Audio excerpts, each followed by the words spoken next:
PCOS ഉള്ള ആളുകളിൽ വണ്ണത്തിനെ കുറിച്ച് പറയുമ്പോൾ നമ്മൾ ഫസ്റ്റ് നോട്ട് ചെയ്യുന്ന ഒരു സംഭവം അവരുടെ അരക്കെട്ടിന് ചുറ്റുമുള്ള ഫാറ്റാണ് അല്ലേ.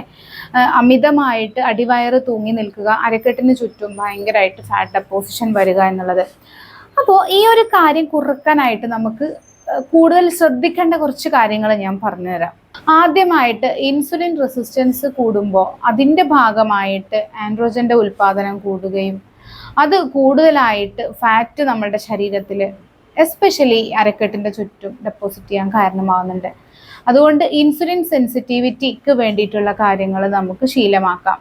പിന്നെ ഈ മിൽക്ക് പ്രൊഡക്ട്സ് അത് എല്ലാ PCOS രോഗികൾക്കും പറ്റുന്നതല്ല. അവിടെയും ഹോർമോണിൻ്റെ ഇംബാലൻസ് വരാൻ സാധ്യതയുള്ളത് കൊണ്ട് തന്നെ പാലുൽപ്പന്നങ്ങളും നമുക്ക് ഒഴിവാക്കാം. ഇൻസുലിൻ റെസിസ്റ്റൻസ് നിയന്ത്രിക്കാൻ ഏറ്റവും പ്രധാനപ്പെട്ട ഒരു കാര്യം എന്നുള്ളത് നമ്മുടെ ഉറക്കം നമ്മൾ കൃത്യമായിട്ട് ക്രമീകരിക്കുക എന്നുള്ളതാണ്.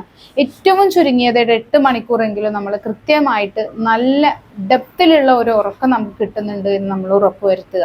പിന്നെ എക്സസൈസ് നമ്മൾ മസ്റ്റാണ്. പക്ഷെ എക്സസൈസ് ചെയ്യുമ്പോൾ നമ്മൾ നമുക്ക് താങ്ങാൻ കഴിയാത്ത ഭയങ്കര സ്ട്രെസ്ഫുൾ ആയിട്ടുള്ള എക്സസൈസ് നമ്മൾ ചെയ്യാതിരിക്കുക. ആഴ്ചയിൽ ഒരു 5 ദിവസം ഒരു മോഡറേറ്റ് അളവിൽ നമ്മുടെ ശരീരത്തിന് താങ്ങുന്ന രീതിയിൽ മാത്രം എക്സസൈസ് ചെയ്യുക.